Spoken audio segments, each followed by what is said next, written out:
Hello viewers, welcome to my channel. हम history का class 6 के एनसीईआरटी का हिस्ट्री का सब्जेक्ट हम कर रहे हैं और इस सिलसिले में चैप्टर 2 हम कवर कर रहे थे। ये चैप्टर 2 का पार्ट 2 वीडियो है और हमने लास्ट चैप्टर में जो है वो चेंजिंग एनवायरनमेंट हमने पढ़ लिया था कि किस तरीके से जो है वो पर्यावरण में चेंज आया था। और इसके साथ ही साथ हमने कुछ स्टोन एज के बारे में पढ़ा था। हमने कुछ मैप में जगह लोकेशन फाइंड आउट करी थी। भीमबेटका गुफाएँ, कुरनूल की पहाड़ियाँ, कुरनूल की केव्स और हुंगसी नाम की पैलेलिथिक साइट्स हमने देखी थी। इसके साथ ही हमने मेगालिथिक और न्यूलिथिक की हमने साइट्स देखी थी। मेगालिथिक और न्यूलिथिक की हमने साइट्स देखी थी और साथ ही साथ हमने एक इमेज भी देखी थी। रॉक पेंटिंग की इमेज हमने देखी थी। भीमबेटका की हमने जो है वो एक इमेज यहाँ पर देखी थी और हमने समझने की कोशिश करी थी आग के बारे में भी, कुरनूल केव्स के बारे में, जहाँ पे हमें आग के निशान मिले हैं। और हमने एनवायरनमेंट को जो चेंज हुआ था एनवायरनमेंट की करीब 20 लाख साल पहले जो एनवायरनमेंट था वहाँ से वो 12,000 साल तक कैसे आया, उसके बाद फिर वो 10,000 साल तक कैसे आया। और हमने न्यूलिथिक एज के बारे में भी हमने देखा था, जिसके बारे में हमने नेम्स एंड डेट्स के बारे में इस बॉक्स में हमने इंफॉर्मेशन गैदर करी थी। अब जो हम पढ़ेंगे वो करेंगे the beginning of the farming and herding, किस तरीके से जो है वो खेती हुई और हर्डिंग होना शुरू हुई, यानी कि जानवरों को पाला जाने लगा। इसको स्टार्ट करते हैं। This was also a time when several grains bearing grasses, यानी कि कुछ हमें ये टाइम मिलता है, ये वो टाइम था जब कुछ अनाज जो है बियरिंग ग्रासेस जो हैं वो अवेलेबल हमें मिली थी, जिनमें व्हीट एंड बार्ले, राइस और नेचुरली ग्रो होती थी different part of the subcontinent में। हमने शुरुआत करी ना वो किरथर की पहाड़ियों, सुलेमान की जो हिल्स थी वहाँ की हमने बात करी ना, व्हीट बार्ले और राइस वैसे ग्रो हुई थी। तो हमें सब कॉन्टिनेंट में अलग अलग लोकेशंस पर जो है वो कल्टीवेशन करने के लिए जो है वो इस तरीके की ग्रेन बियरिंग ग्रासेस हमें अवेलेबल हुई थी। Man, women and children probably collected these grains as food, जो थे फूड इन जो है ग्रेन्स की जो ग्रासेस थी इनको कलेक्ट करा करते थे। कौन? मैन, वुमेन और चिल्ड्रन जो थे वो इनको कलेक्ट करा करते थे एज अ फूड के तौर पर और समझने की कोशिश करते थे वेयर दे ग्रो, इनको कहाँ जो है वो ग्रो करना चाहिए, एंड व्हेन दे राइपन, और कब ये पक के तैयार हो जाती हैं फसल। This may have led them to think about growing plant on their own, और इससे उनकी समझ में ये आया कि वो जो है वो प्लांट्स को खुद से ही जो है वो ग्रो भी कर सकते हैं, खुद से ही जो है वो प्लांट को ग्रो कर सकते हैं। और इन दिस वे लोग जो थे वो फार्मर बन गए जब उनकी समझ में आया कि हम खुद भी कल्टीवेशन कर सकते हैं, हम खुद भी जो है वो इन अनाजों को पैदा कर सकते हैं। तो इसके थ्रू जो है, इसके ज़रिए से उनका डेवलपमेंट हुआ और वो जो है धीरे धीरे समझने लगे टेक्निक्स को, सारी चीज़ों को, किस तरीके से इनको ग्रो करा जाएगा, कब इनके पकने का टाइम होता है, मतलब कब ये हार्वेस्ट होने के लिए तैयार हो जाती हैं। तो इसको समझते समझते जो है वो सीख गए और सीखने के बाद वो फार्मर्स बन गए। People could also attract and tame animals by leaving food for them near their shelters. लोग जो थे, people could also attract and then tame animals. तो टेम एनिमल्स का मतलब यहाँ पर यह है कि वो डोमेस्टिकेशन करने लगे, यानी जानवरों को पालने पोसने लगे। ठीक है, उनकी रियरिंग करने लगे, उनकी हर्डिंग करने लगे, उनको जो है वो खाना खिलाते थे, उनके शेल्टर्स के पास में जो है वो उनको फूड रख दे करते थे और उससे लोग जो थे वो जानवरों की तरफ थोड़ा सा अट्रैक्शन आपको देखने को मिलेगा, अट्रैक्ट होने लगे और डोमेस्टिकेशन शुरू हो गया। जो पहला एनिमल जो है वो जो डोमेस्टिकेट हुआ था, टेम्ड जो हुआ था, was the wild ancestor of the dog, यानी कि सबसे पहला जानवर जिसका डोमेस्टिकेशन हुआ था वो था आपका डॉग, वो था डॉग। फर्स्ट एनिमल जिसको डोमेस्टिकेट किया गया था वो था डॉग। उसके बाद में लोग जो थे वो एनकरेज हुए और उन्होंने जो था वो were relatively, people encourage animal that were relatively gentle to come near the camps where they lived, यानी कि कभी कभार जानवर भी जो थे वो घूमते घामते जो है उनके कैंप के पास में आ जाते थे और उनके साथ वो रिलेटिवली जेंटल तरीके से बिहेव करते थे, उनको समझते थे कि ये पालने पोसने लायक हैं, डोमेस्टिकेशन इनका हो सकता है। उनमें से कुछ एनिमल्स जो थे वो थे, कुछ भेड़ें थी, आपको बकरियाँ थी मिल जाएंगी, कैटल थे, और सब कभी कभार जो थे वो पिग्स भी थे जो हर्ड्स में आ जाया करते थे और रहा सहा करते थे, और वहाँ पर वो जो है थे जानवर जो घास खाने वाले होते थे वो घास खाया करते थे। Often people protected these animal from attacked by other wild animal, this is how they became herders. कभी कभार लोग जो थे वो इन जानवरों को प्रोटेक्ट भी करा करते थे कि इन जानवरों के ऊपर कोई जंगली जानवर हमला ना कर दे, इसलिए इनका डोमेस्टिकेशन तो करेंगे, जाहिर सी बात है। आप पाल रहे हैं किसी को, आप उस जानवर का इस्तेमाल भी कर रहे हैं, जैसे कि आपके गोट है, ये शीप हैं, इनसे इनको कुछ ना कुछ चीज़ें मिलती हैं ना, जैसे मिल्क मिल रहा है, आप जो है इनके एनिमल्स हाइड इस्तेमाल कर रहे हैं, स्किन्स इस्तेमाल भी कर रहे हैं, कभी कभार आप इनका मीट भी इनको जो है वो इनको काट के जो है वो मीट इनका आप खाते हैं। तो इस तरीके से ये अपने फ़ायदे के लिए भी और रियरिंग करने के लिए या डोमेस्टिकेशन करने के लिए जानवरों को बचाया भी करते थे। Can you think of any reason why the dog was perhaps the first animal to be tamed? क्या रीज़न हो सकता है कि भैया डॉग ही पहला जानवर जो बना वो डोमेस्टिकेशन के लिए मेरा बना? इसके क्या रीजन होते हैं, आप फाइंड आउट करिएगा। अब डोमेस्टिकेशन जो एक वर्ड है ना, इसको हम देख लेते हैं कि डोमेस्टिकेशन जो होता है वो नेम जो दिया गया है वो एक प्रोसेस है जिसमें जानवर जिसमें प्लांट को जो है वो ग्रो करा जाता है और जानवरों की देखभाल करी जाती है। डोमेस्टिकेशन का मतलब यहाँ से निकलता है। वेरी ऑफन प्लांट और animals that are tended by people become different from wild animals and plant.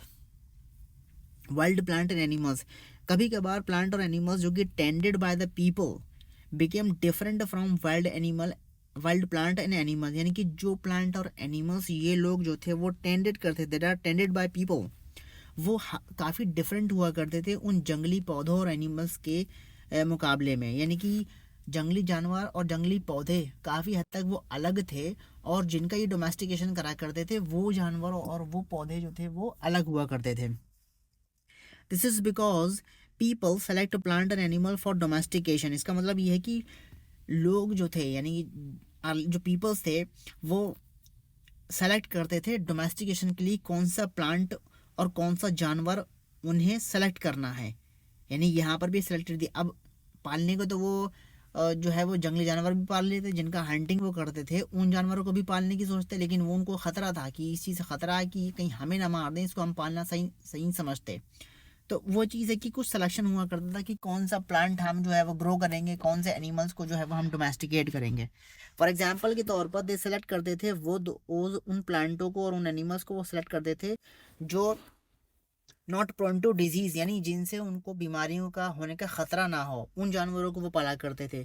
और वो सेलेक्ट करते थे प्लांट को that eat large size grain, यानी कि उन प्लांट्स को सेलेक्ट करते थे जिनसे उन्हें जो है वो बड़े लार्ज साइज ग्रेन्स उनको मिलें, एंड हैव स्ट्रॉन्ग स्टॉक्स, उनकी स्ट्रॉन्ग स्टॉक्स हों।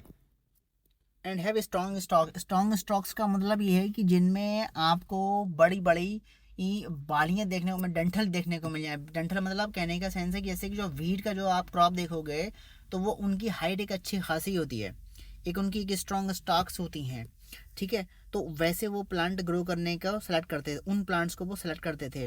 And capable of bearing the weight of the ripe grain, और उसके बाद जो है वो उनके जो जब पक जाते थे वो अनाज, तो वो उनको आसानी से उनके वेट को बियर ले कर सकें, यानी आसानी से उनको उठा सकें, क्योंकि उनके पास कैरी करने के लिए उस टाइम पे कोई चीज़ तो होती नहीं थी।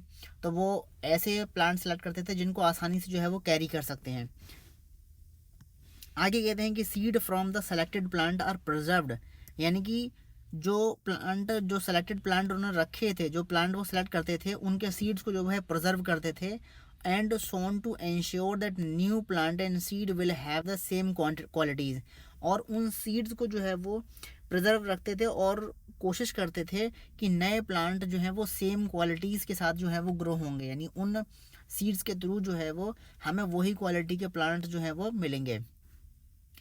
एनिमल के साथ साथ those are gently relatively gentle are selected for breeding, जो वो जानवर जो काफ़ी हद तक जेंटल माने जाते हैं उनको सेलेक्ट करा जाता था ब्रीडिंग करने के लिए, मतलब उनके ज़रिए से और जानवरों की पैदावार हो जाए।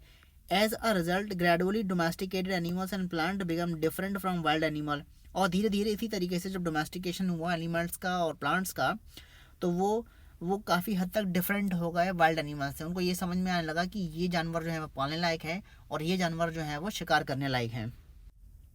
For example the teeth and horns of the wild animals are usually much larger than those of the domestic animal.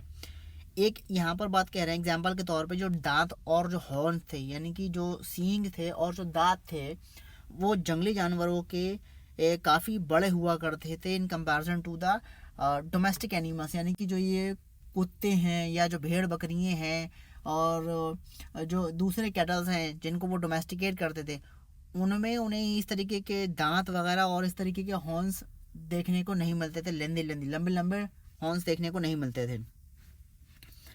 Look at the two set of the teeth. Which do you think belong to the wild pig and which to the domestic ones? अब इसमें यहाँ पर आपको image दे रखी है, दो दांतों की इमेज दे रखी है। इसमें आपको ये कह रहे हैं कि आप ये बताएं कि इनमें से कौन सा दांत जो है वो वाइल्ड पिग का है और कौन से डोमेस्टिकेटेड एनिमल का है। आप अंदाज़ा लगा सकते हो। अब ये बड़ा वाला है तो ये वाइल्ड एनिमल का है, और ये छोटा वाला जो है ये डोमेस्टिकेटेड एनिमल का है। साफ पता चल रहा है क्योंकि इसमें कह रहे हैं कि teeth and horns of the wild animal usually much larger than those of the domesticated animals.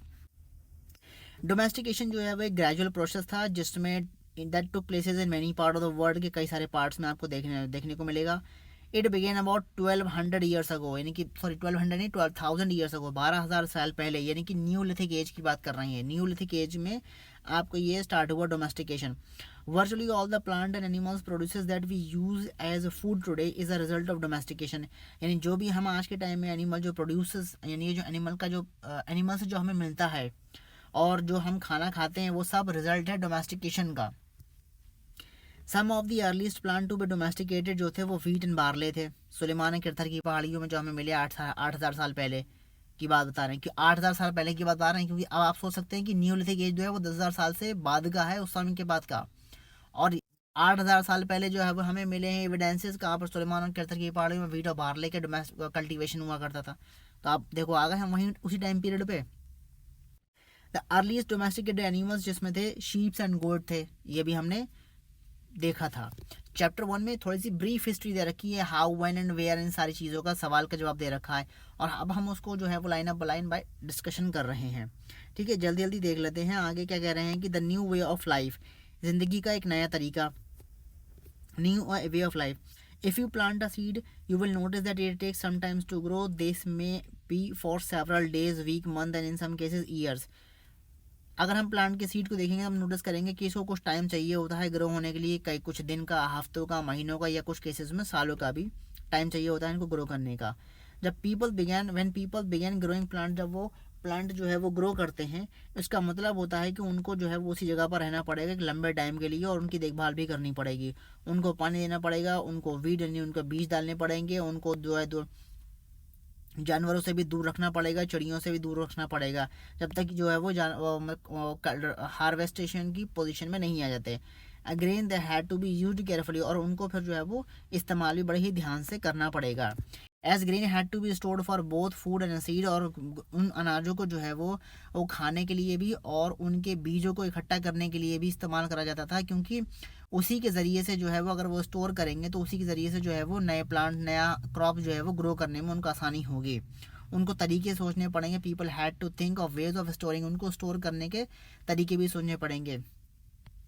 कई सारी एरियाज़ में जो है उन्होंने बहुत बड़े बड़े लार्ज क्ले पॉट बनाए थे, और वो बास्केट बनाई थी, उन्होंने कंडियाँ बुनी थी और गड्ढे भी खोदे थे ग्राउंड में। अब बताइए, सवाल आ रहा है कि do you think Hunter gatherers would have made and used pot, give reasons for your answer. क्या हंटर और गैदरर्स ने जो थे वो जो थे पॉट्स का इस्तेमाल भी किया था, उनको बनाया भी था? तो इस सवाल का जवाब तो मिलता है कि हाँ बनाया था। उसके रीजंस क्या? उसके रीजंस ये हैं कि फूड को, ग्रेन्स को जो है वो स्टोर करने के लिए और उसको खाने के लिए भी, स्टोर करने के लिए और खाने के लिए, दोनों के ही मकसद से जो है वो पॉट बनाए गए थे। अब जानवरों की रियरिंग की बात कर लें, हमने देख लिया कि भाई डॉग पहला डोमेस्टिकेटेड एनिमल था, और साथ ही साथ हमने गोट और शेप का भी जो है वो रियरिंग करी थी, क्योंकि उनसे हमें प्रोडक्ट मिल रहे थे, प्रोड्यूसर्स मिल रहे थे। तो कह रहे हैं animal multiply naturally, animals multiply होते हैं नेचुरल, जाहिर सी होता है उनकी ब्रीडिंग नेचुरली होती है। Beside if they are looked after carefully they provide milk, अगर हमको देखें तो वो हमें दूध प्रोवाइड करते हैं, जो कि एक इम्पोर्टेंट सोर्स है फूड का। हमें मीट प्रोवाइड कराते हैं, यानी हम उनको जो है वो पालते हैं और काट लेते हैं और खा लेते हैं अपनी ज़रूरत के मुताबिक, वेन एवर रिक्वायर्ड, जब ज़रूरत होती है। इन अदर वर्ड्स में एनिमल्स जो थे वो रियर करे जाते हैं, can be use as a store of food, यानी कि हम जानवरों को पालते हैं कुछ तो ट्रेडिंग करने के लिए, और कुछ जो है वो उनको अपने खाने के लिए इस्तेमाल कर लेते हैं। अपार्ट फ्रॉम द फूड के साथ साथ व्हाट अदर थिंग्स, कौन सी है दूसरी चीज़ें हैं जो ऑब्टेंड होती हैं एनिमल से? ठीक है, हमें खाल मिल जाती है, ठीक है। और हमें साथ ही साथ जो है वो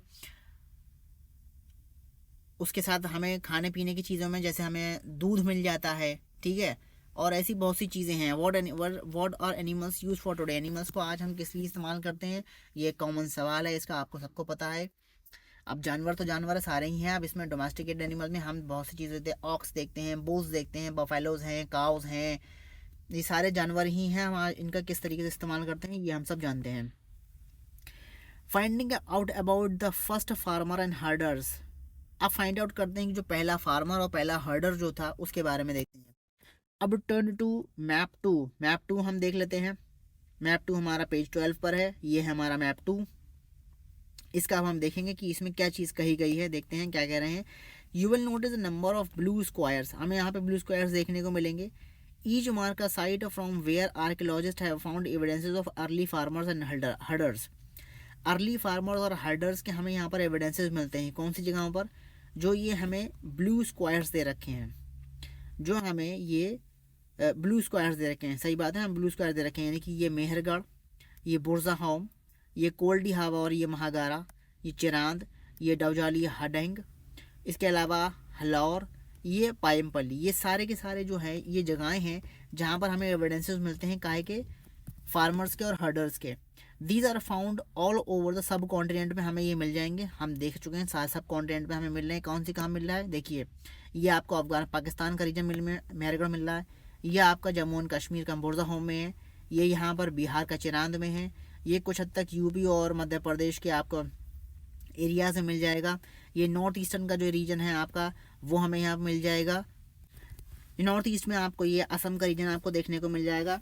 इसके साथ ही साथ जो है वो आपको इधर इसके साथ में जो है आपको ये हल्लौर का रीजन आपको देखने को मिलेगा। हल्लौर का रीजन ये आपको कर्नाटक में मिल जाएगा। पायमपल्ली का रीजन ये आपको तमिलनाडु में मिल जाएगा। तो पूरे सब कॉन्टिनेंट में हर जगह आपको देखने को मिल जाएंगी इस तरीके की साइट्स या लोकेशन, ठीक है, सब कॉन्टिनेंट में इंडिया के।